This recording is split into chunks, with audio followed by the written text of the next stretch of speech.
Жеңіл автокөлік жүргізушісі солға бұрылған кезде кімге жол береді? Так, мұнда арнайы дыбыстық сигналы бар дейді, және де шамшырақ қосылған. Әрине, бірінші.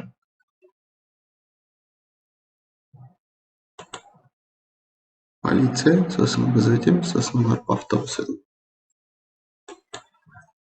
Жеңіл автомобильдің жүргізушісі қай жақтан кедергіні айналып өтуге рұқсат етіледі? Көбісі ойлайтын шығар, мұнда тұтас сызық тұр, сондықтан өтуге болмайды. Бірақ мұнда жол белгісі орнатылып тұр. Сондықтан сіздер жол белгісіне бағынасыздар. Жол белгісі жол таңбасынан басымды болып келеді.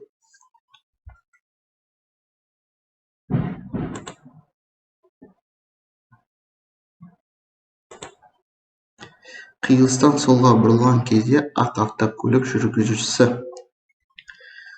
Ол бізде тең мағыналы қиылыс.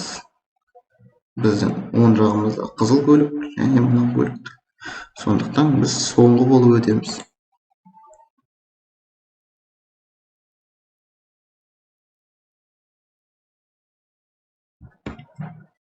км/сағат аспай жылдамдықпен қозғалыс трактор жүргізушісі қиылыста қандай бағыттарда жүре алады дейді.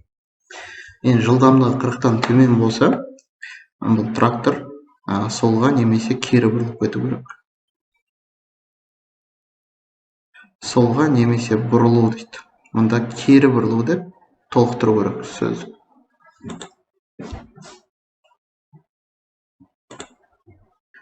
Қызыл автокөлік жүргізушісі қиылыста өту кезінде жол береді. Қызыл автокөлік тек жеңіл көлікке береді. Себебі жеңіл көлік тек автобусқа жол береді. Автобус басымды болып өтеді, сосын жеңіл, сосын барып біз жүреміз. Мұнда сұрақ қойып тұр, осы қиылыста сіз кімге жол бересіз? Сондықтан барлығына деп жауап бермей, тек жеңіл көлікке деп жауап бересіздер. Егер де сұрақ қойылса, қандай кезекпен өтесіздер десе, сонда сіздер барлығына жол берем деп жауап бересіздер. Осындай айырмашылықтар бар. Қос дөңгелекті мотоциклдарға тіркеп сүйреуге рұқсат етіледі ме?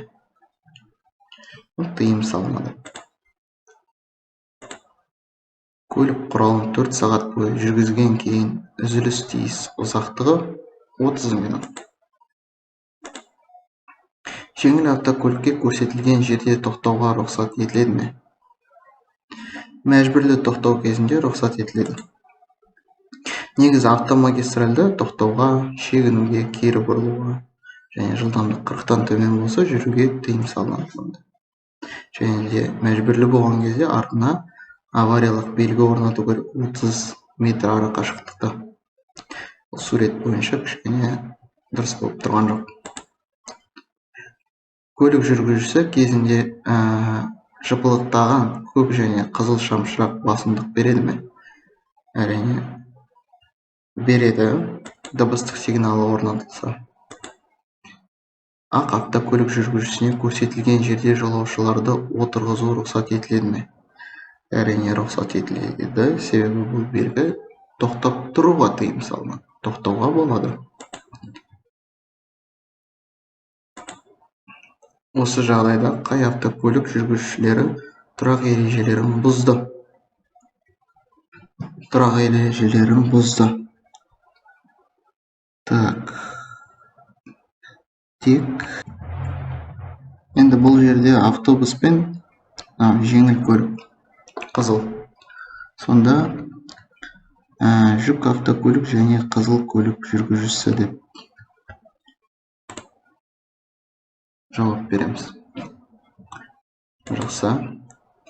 Екі және одан да көп көлік құралын тіркеп сүйреуге рұқсат етіледі ме? Әрине тыйым салынады.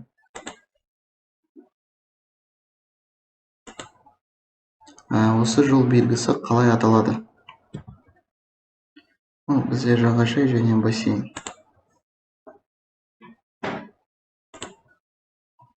Төтенше жағдайларда көлік құралын беру туралы талап мына көлік құралдарына қатысты емес. Ол ответі А болады. Шетел мемлекеттері мен дипломатиялық иммунитетке ие халықаралық ұйымдары өкілдерінің көлік құралы қозғалған кезде жолаушылардың немесе бекітілмеген жүктің алға жылжуы неден туындайды дейді. Алға ол тежегішті басқан кезде ғой, автокөлік күрт тежеленуінен дейді жауабы. Егер де артқа болса, онда газды болса, тормоз басса алдыға қарай кетеді, дұрыс па? Сондықтан қарап отырыңыз. Бұл көлденең жол таңбалауы нені білдіреді? Ол реттелмейтін жаяу жүргіншілер өткелін білдіреді. Өтпесін десе де болады. Елді мекеннен тыс орнатылған қай белгілердің әрекет ету аймағы ең жақын қиылысқа дейін әрекет етеді? Ол бізде үшінші белгі.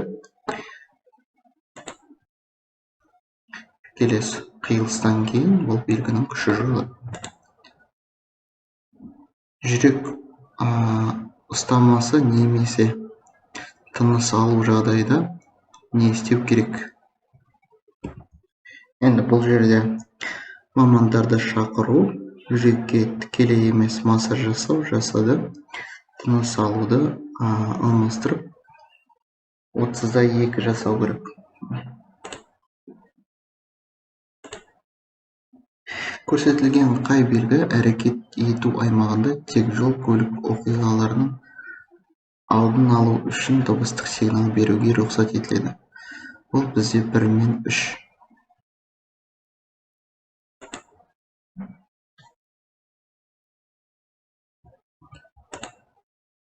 Автобус жүргізушісіне осы белгімен белгіленген жолақ бойынша жүруге рұқсат етіледі ме? Жолақ жолдың қалған белгінен тұтас таңбалау сызығымен бөлінген бе дейді. Егер автобус белгіленген маршрутпен жүріп келе жатса, рұқсат етіледі жауап.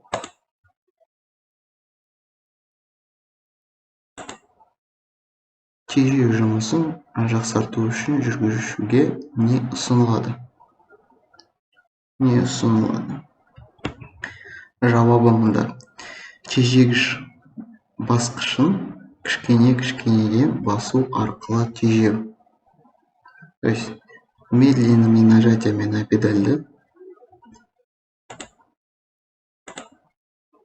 Жеңіл автокөлік жүргізушісіне кері бұрылуға рұқсат етіледі ме? Тағы да көрейік анимациясын. Мұнда қосымша секциясы жанып тұр. Рұқсат етіледі деп жауап береміз. Жеңіл автокөлік жүргізушісі кері бұрылуға рұқсат етіледі ме? Мұнда бүйірлі жел дейді, сондықтан тыйым салады деп жауап береміз.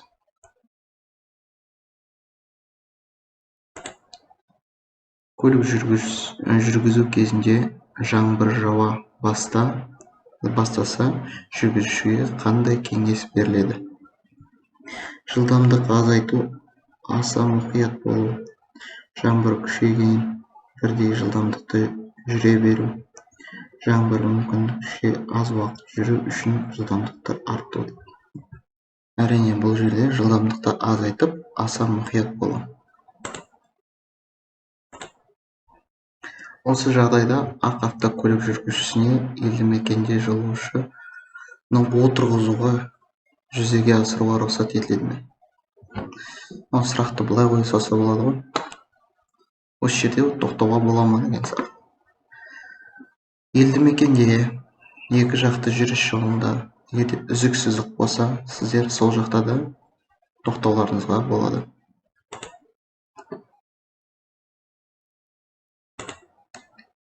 Берілген белгі тоннельге жақындау туралы ескертеді. Ұзындығы 50 метрден асатын, қарсы келе қиындатылған деп талды көріну шектеулі. Жауабы С болатын. Кішкене аудармалары дұрыс жасамаған мұнда. Арасында бар аудармалар дұрыс емес. ақ автокөлік жүргізушісіне қандай бағыттарда қозғалысты жалғастыру рұқсат етіледі? Тура және солға бұрылуға болады. Жол таңбасы бойынша.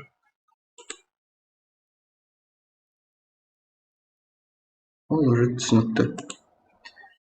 Берілген белгінің астында орнатылған тақтайша көрсетеді. Ол бөлігінің қолданылу аймағы 10 метр болып келеді. Орнатылған жерінен 10 метр арақашықта бізде тақ сандары бойынша тоқтап тұруға тыйым салынады деп белгі тыйым салып тұр бізге. Көрсетілген бағыттардың қайсысымен жүруге тыйым салынған дейді. Ол бізге тек В, себебі бұл белгі қиылыстың бірінші бөлігінде ғана қолданылады. Жауабымыз В.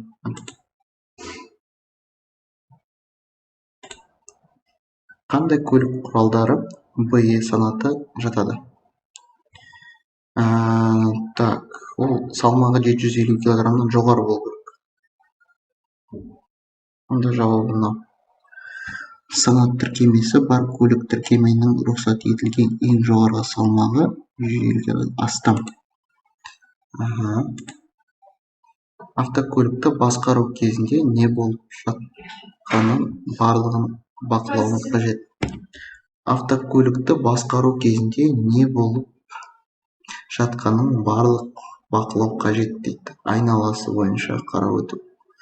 Вокруг машины должны посмотреть полностью. Так, келесі сұраққа көшейік. Жаяу жүргіншілерге жол жиегі бойынша жүруге рұқсат етіледі ме? Әрине рұқсат етіледі.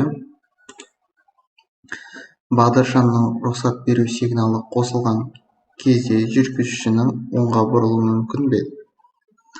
Иә, әрине. Жыпылықтайтын шамшырақ қосылған және арнайы дыбыстық сигнал бар жедел жәрдем автокөлік жақындаған кезде жаяу жүргіншілер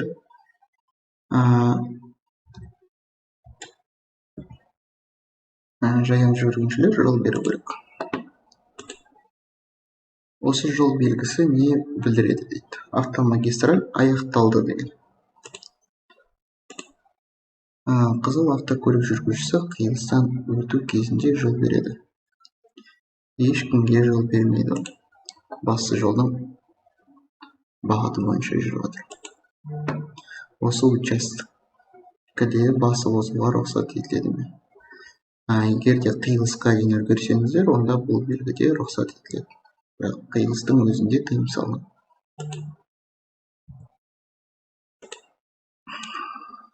Сұйық күйдегі химиялық күйік үшін алғашқы медициналық көмек қандай дейді? Бөлме температурадағы сумен шайыңыз. Осы болады А. Бағдаршамның қызыл жыпылықтап тұрған сигнал кезінде темір жол өткеліне шығуға рұқсат етіледі ме? Әрине тыйым салынады.